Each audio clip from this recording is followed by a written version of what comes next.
karamihan talaga ngayon sa mga OFW ay hindi na napagkakatiwalaan. Pag OFW, mababa na yung tingin. Pag OFW, manyakol na. Pag OFW ay nagpatira na yan sa amo. Ganon na ang paningin ng mga tao sa mga OFW.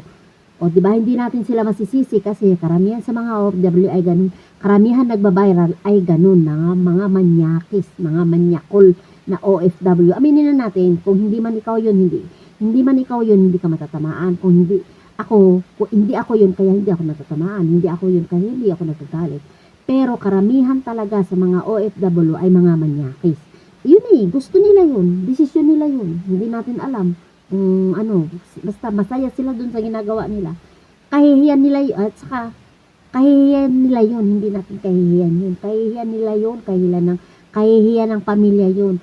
Ang masama nga lang, pagdating sa huli, pag nagkagipitan na, ihingi ng tulong sa Pinas, iiyak-iyak sa social media, kaysa biktima, pa-victim, tapos ihingi ng tulong sa pamilya, yung pamilya na noon na hindi pinapansin, hindi pinapadalhan, yun yung hinihingian nyo ng tulong, o di ba? Yung inuuna yung kagarampingatan,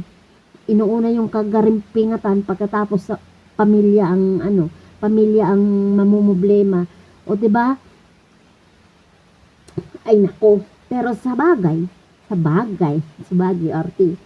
Sa bagay, buhay nila yon, kahihiyan nila yon, kaya masaya sila sa ganun Kaya wala tayong magagawa dun.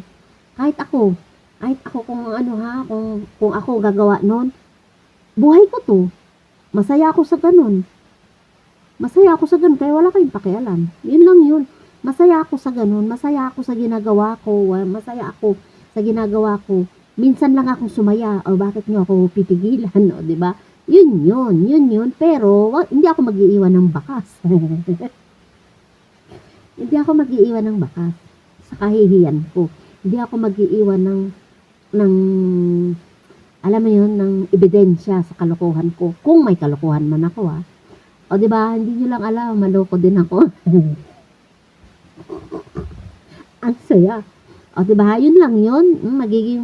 Magpakatotoo kasi tayo. Minsan, may mga mahinhin dyan.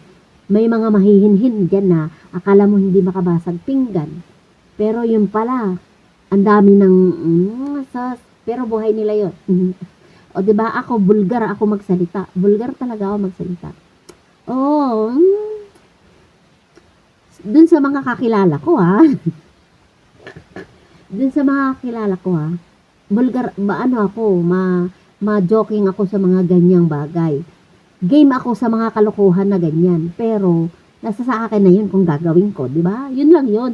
Wag na tayo pahininginan dito, tapos ang maraming mahihinhin dyan naman, pakangkang. Di ba?